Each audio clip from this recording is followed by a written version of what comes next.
If you've ever been through a natural disaster like what's going on in LA right now, you probably understand the stages that you go through. The first stage that people go through when they find out what's happened or when the thing happens to them, the fire that they're going through, is they go through shock. You see, when something happens to us, it's shocking, right? It shocks us. Like, what the hell? The world looked a certain way, and now that picture is totally gone. And literally the world looks a different way. Literally my house has been burnt down. Now here I am, struggling to know what to do. I'm in shock. Now this is only the first stage. So after this, we then have to find a way to come to terms with it.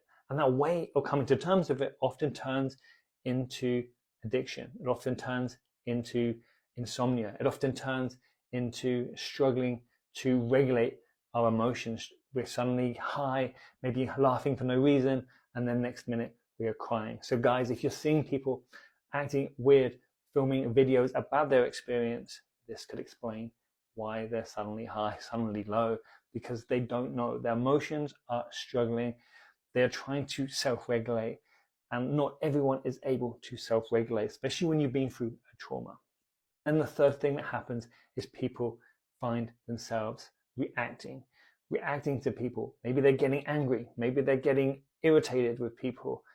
Maybe they're sensitive to the world around them. Because now you've been through trauma, you're now hyper vigilant. Something bad has happened. The world has changed.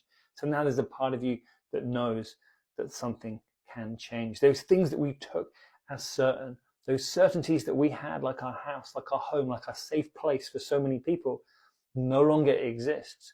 So when something like that no longer exists, now we're stuck in a new world where there is no such thing as safety. And when we don't have a safe place to call home, now we struggle.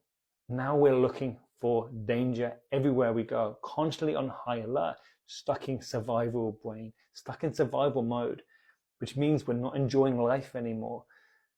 And we're struggling, we're stressed, probably going to drink more.